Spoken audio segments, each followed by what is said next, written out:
In the city of Aramanth, life was a constant test. Everyone had to strive, everyone had to excel, everyone had to rise. These were the words they lived by, repeated day after day. The city was a place of strict rules and endless examinations. Families were rated, children were rated. Their worth was measured by their scores in subjects like mathematics and history. High marks meant comfortable homes and respect. Low marks meant struggle and shame. This was the way of Aramanth. Bowman Hath was one such person. He was just a boy. He lived in Aramanth with his family. His father, Hanno, tried hard to meet the city's demands. His mother, Ira, worried about her children. His twin sister, Kestrel, was fiery and rebellious. Bowman was quieter. He watched, he listened, he thought, and he did not quite fit into the neat boxes Aramanth provided for its citizens. He was not like the other children who eagerly chased higher ratings. He found the endless pressure tiring. He found the rules confusing. He often wondered what the point of it all truly was. His role in the story of the Windsinger begins here. He is not a hero in the usual sense, not at first. He is a reluctant student. Bowman Hath did not like the endless testing in Aramanth. He once said quite simply, "I hate tests." This was a brave thing to even think in a city obsessed with them.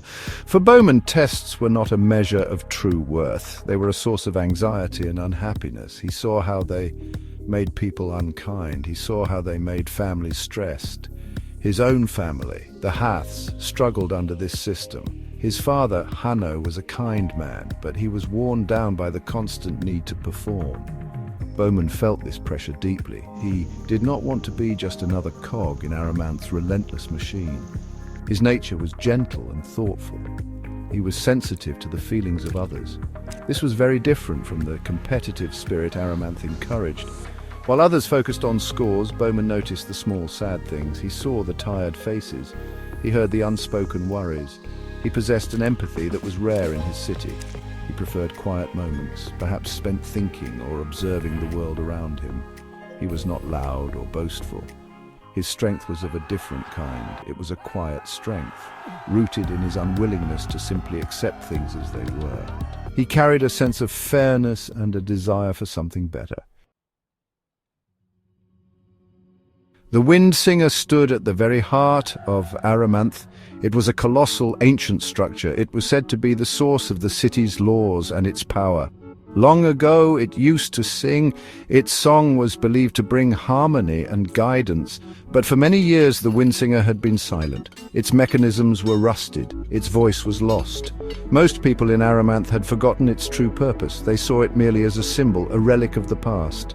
They did not connect its silence to the city's problems, to the joyless pursuit of ratings. They simply accepted its quiet presence. Bowman Hath, however, was different. He had a unique connection to the silent giant. He could hear things others could not, or perhaps he could feel things. He would sometimes stand and look at the Windsinger. He sensed a deep sadness emanating from it. He felt its longing to sing again. These were not clear words or sounds, not at first. They were more like whispers in his mind, faint impressions, a pull towards the ancient tower. The Hath family, like many others in Aramanth, felt the strain of the city's rigid system. Hanno, the father, worked hard at the library. He tried to maintain their family's standing, but the pressure was relentless. Ira, the mother, saw the toll it took on her husband and her children. She saw the spark dimming in their eyes. Little Pin-Pin, Bowman's younger sister, was particularly affected. She was a sensitive child. The constant demand to perform well in tests made her anxious and unwell. Her decline was a painful sign to the family that something was deeply wrong with Aramanth's way of life.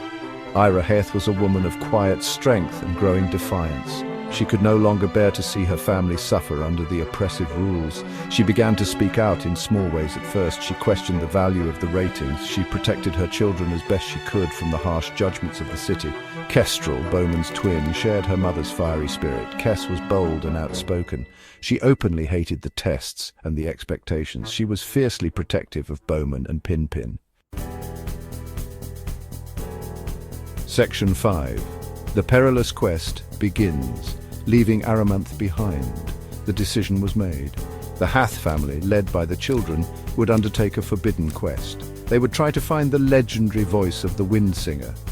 They believed this was the only way to save their city from its joyless existence. It was a desperate gamble. The laws of Aramanth strictly forbade anyone from tampering with the Windsinger. To even speak of its voice was considered foolish. To leave the city walls without permission was a serious crime, but the Haths felt they had no other choice. Their current life was unbearable. The dangers of leaving Aramanth were immense.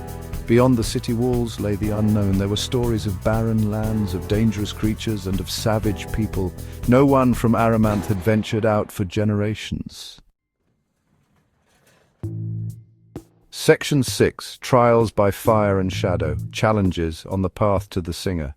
The journey was even harder than they had imagined. The lands outside Aramanth were harsh and unforgiving. Food was scarce, clean water was difficult to find. They walked for days under a relentless sun, their feet sore and their bodies tired. At night they huddled together for warmth, listening to the strange sounds of the wilderness. The comforts of Aramanth, however meagre, were now a distant memory. They learned quickly that survival depended on their wits and their ability to work together. Each day brought new challenges, testing their resolve and their strength. They encountered strange and sometimes frightening people. They met the old mariner, a solitary figure who lived by the salt flats. He spoke in riddles and offered cryptic advice. He tested their courage and their kindness. Later they stumbled upon the village of the Mud People. These people lived simple lives, close to the earth. They were wary of outsiders. Bowman, Kestrel and Mumpo had to earn their trust. Section 7. Bonds forged in adversity, Bowman, Kestrel and Mumpo. Bowman's relationship with his twin sister Kestrel was central to their journey. Kestrel was the brave one, the practical one. She was quick to act, often without thinking. She protected Bowman fiercely, as she always had. Bowman, in turn, relied on her strength and her spirit. He was the thinker, the feeler. He often saw things Kestrel missed in her haste. They were different, yet they complemented each other. Kestrel's fire and Bowman's quiet depth made them a strong team. "We'll do it together," Kestrel would often say, her determination unwavering. Mumpo, the son of the chief examiner, was an unlikely addition to their group. He was devoted to Kestrel, following her blindly at first. He was strong and simple-minded. Sometimes he was a help. Other times his clumsiness or his lack of understanding caused problems. Kestrel often grew impatient with him, but Mumpo's loyalty was absolute. Section 8. The voice restored, Bowman's Climactic Heroism. After many hardships, Bowman, Kestrel and Mumpo finally reached the place where the Windsinger's true mechanisms lay hidden. It was a strange, forgotten place, far from the ordered world of Aramanth. Here they discovered that the Windsinger was not just a machine, it was controlled by a powerful ancient being, the Mora. The Mora was a creature of immense sadness and loneliness, trapped by its duty to the singer. It had grown weary and bitter over the long, silent years. It was the Mora's despair that kept the Windsinger from singing. The final challenge was not one of physical strength. It was not a battle to be won with weapons. The Mora was too powerful for that. Instead, it was a challenge that required understanding and empathy. This was where Bowman's unique nature came to the fore. While Kestrel might have wanted to fight, and Mumpo would have followed her lead, Bowman sensed something different. He felt the Mora's pain. He understood its loneliness. Section 9. A new dawn for Aramanth Bowman's enduring legacy. When Bowman, Kestrel and Mumpo returned to Aramanth, they found a city in turmoil. The song of the Windsinger had shaken the foundations of their old way of life. The relentless pursuit of ratings, the endless tests, the fear of failure, all these things suddenly seemed meaningless. The song reminded people of older, deeper truths. It spoke of community, of kindness, of joy in simple things. The rigid structures of Aramanth began to crumble.